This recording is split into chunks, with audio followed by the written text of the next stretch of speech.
Hello everyone, we are today here at the Flugwerft Schleißheim of the Deutsche Museum, and here's the research assistant Felix Wander. Yes, hi. And today we will talk about the narrative of the Wunderwaffen. So basically how the whole idea of the Wunderwaffen and everything translated during the war and also post-war and how it influenced everything. Let's say the Third Reich during the war saw the necessity of creating more powerful weapons, especially because they couldn't create enough functioning weapons which could damage the enemy enough. So the idea was to create special engines, special weapons, special all the knowledge which was there to create more powerful weapons, which, as many people say, the Me-262, the fighter, was worth at least 5 Allied fighters. So that there could be a balance between good weapons, better weapons, and normal weapons of the Allies. So the Wunderwaffen idea was created. It's not really clear who said this the first time. You had also Wunderwaffen before and during the First World War. It's basically an idea of the propaganda at this time. So Goebbels and also the Ministry of Speer, they pushed the idea of building special weapons and to get support from the society, from the population in Germany, who was forced to fight out a war they started years before. So yeah, you have an idea of weapons were worthier than others, and the idea was to change basically the course of the war. I mean, it's very interesting if you look at the propaganda aspect, because after Stalingrad, when the Allies captured Germans and they interviewed them, they were demotivated. But later in 1944 again, they noticed a reigniting of the motivation, and they were, in some cases, the soldiers argued that they thought, yeah, okay, Hitler would save them in some way because maybe he has something in the backhand, some crazy idea or something. And also the Wunderwaffen, because now they have like this, okay, they were looking at this. And you have this change, so there's a lot of faith in them. Also, I mean, this also to a certain degree, some saw that was basically their last hope as well. So to a certain degree, I think this also goes into the Wunderwaffen, that is basically the last hope. So you put more on it and more into it than there was actually there. So the luck of war is turning for against the Germans, and they saw an opportunity with new weapons to turn the tide of the war. So just before the breakdown, there was an idea of pushing, of fighting more and having better weapons. But the wonder didn't happen. We all know that. But many people also had to that the Wunderwaffen idea survived the war.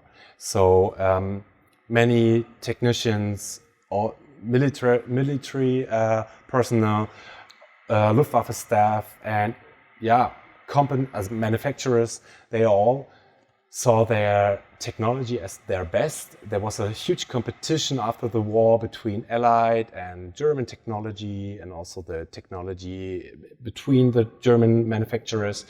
And everyone wanted to start a new life after the war, either in the United States or in Germany or other countries, Argentina, in Spain, for Messerschmitt, for example. And so the idea was to mention the high tech behind their developments. So many of them were they helped to survive, that the Nazi regime could survive for a longer time. So the strategy was to create a narrative who could let's say, bring a new light on the personalities like Ernst Heinke or Willy Messerschmitt. They see themselves as victims of Nazis, the technology as a good thing, which could bring a new status to German as a new nation after the war, after 1945. And the technology basically was totally divided from the political sphere, from the political half. That's what makes it easier for many people to believe on good and apolitical technology, which was obviously more advanced than the Allied technologies, and to see the people, the engineers, the developers as good people who created new symbols of status for Germany in the post-war time, like new technique, new industry. The production of aircraft, it was prohibited to produce aircrafts after the war. So they also tried to get a foot into this whole sector, to the politics, to start talking about producing aircrafts again. That was also a thing too. Yeah.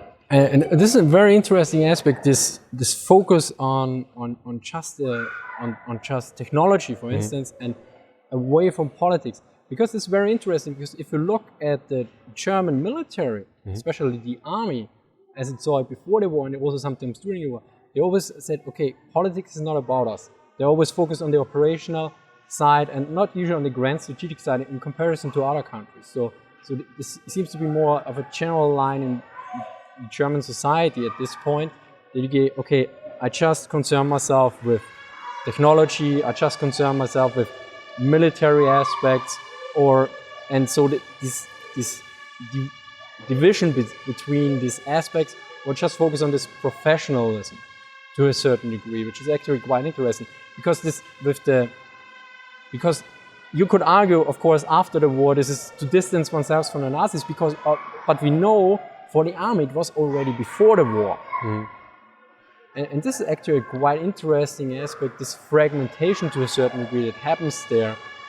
So, but now let's go to the post-war. You spoke mainly about Germany, but for instance, what I learned in the recent years is that sometimes the myth creators are often the enemies, because they exaggerate their own enemies to gain more glory or to appear better. Because if you say, okay, we bet the Luftwaffe, but they didn't have any fuel anyway, it doesn't make for a pretty good pickup line, and also in the general themes thing. But if you say, oh, okay, we fought these high technology German jet fighters, they were way faster and way superior to us, but we bet them nonetheless, you get a better perspective. So what is your view on this narrative more from the Allied side after the war or even during the war?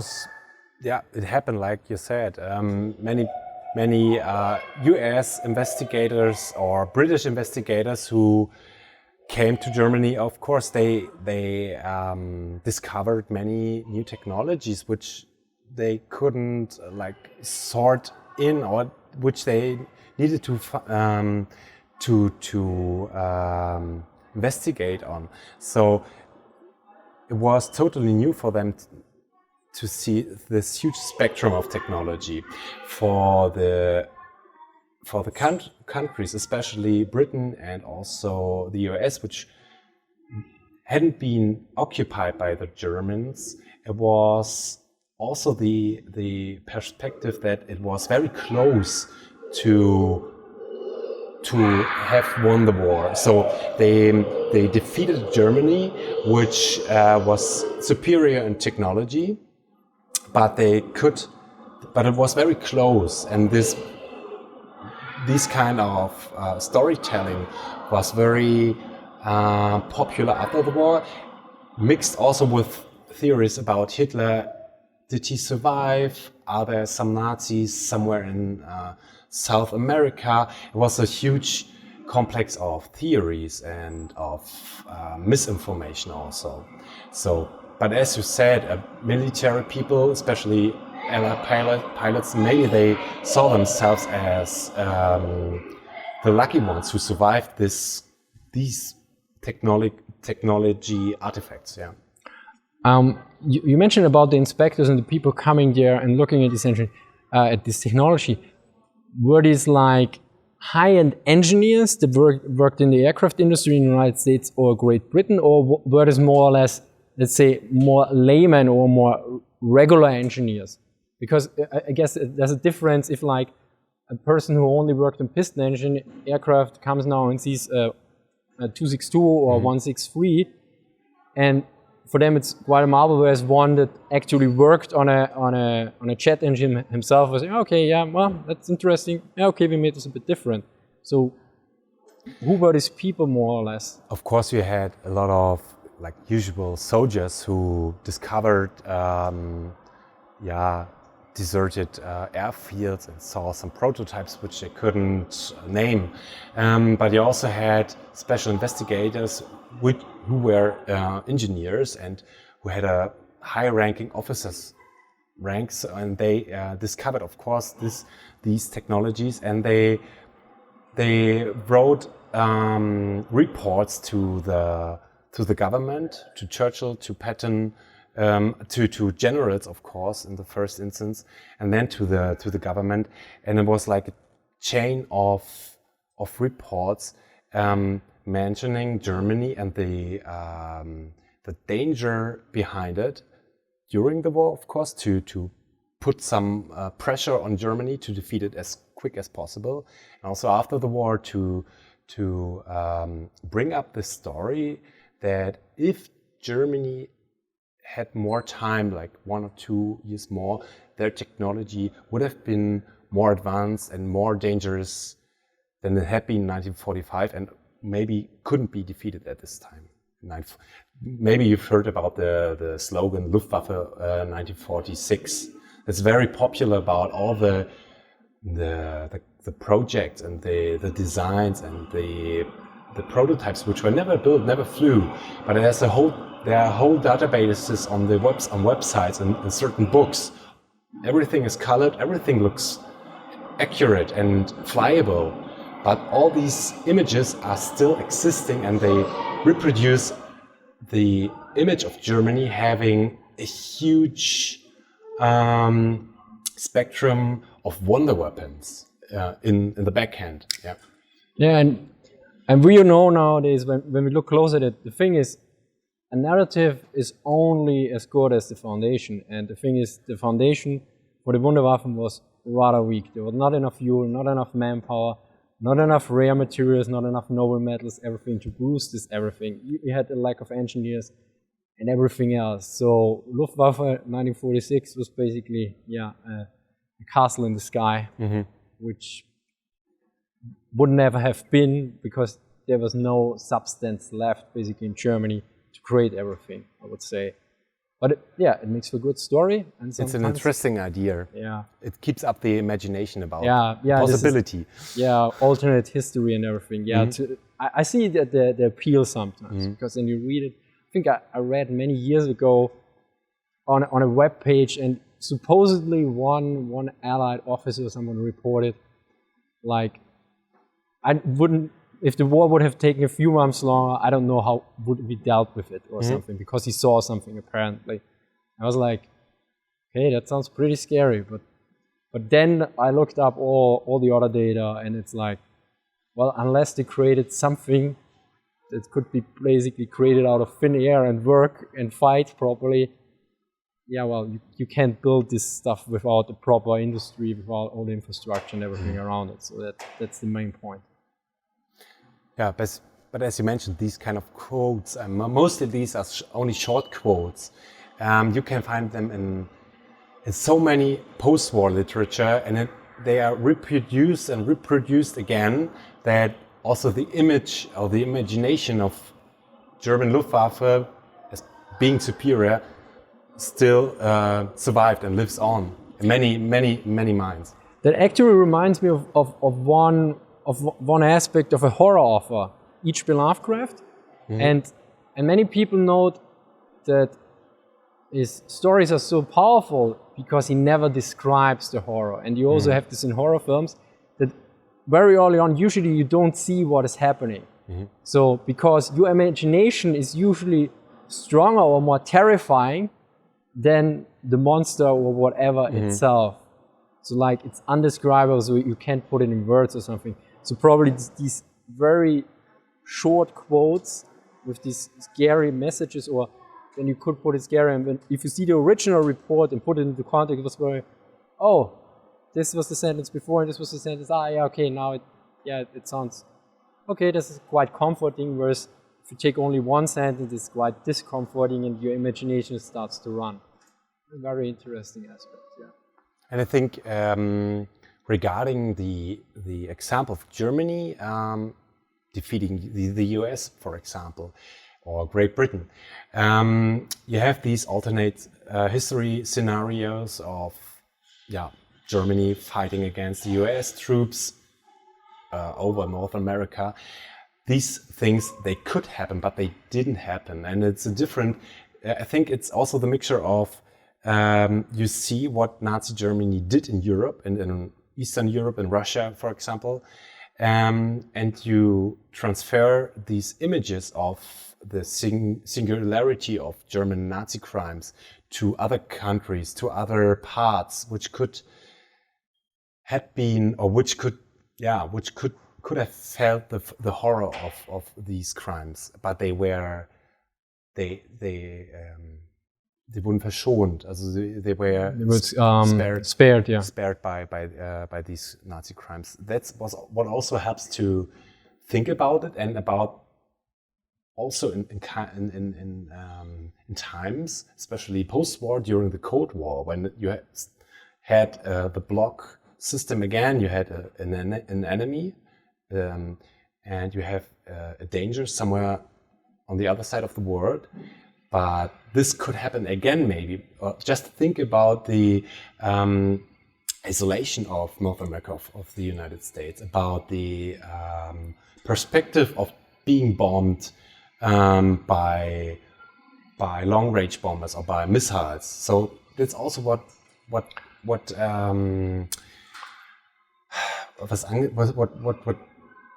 where the authors had their creativity from.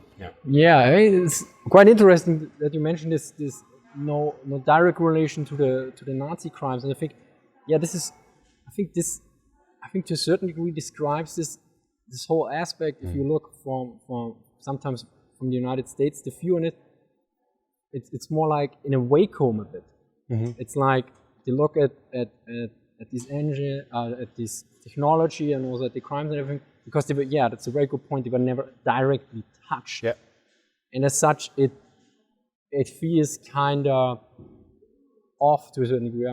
It's like, I mean, the only experience I can to a certain degree relate to was before I was joining the army, before I had boot camp. A lot of people warned me, don't go boot camp because it's terrible and everything, go to the civil service. And I never understood them. And then once I had this experience, everything made sense, they said, to be before me. And then I tried to convince other people in some cases. They said, hey, don't do this. And they were also like, oh, no, it's no problem. And then probably had the same experience. So there's more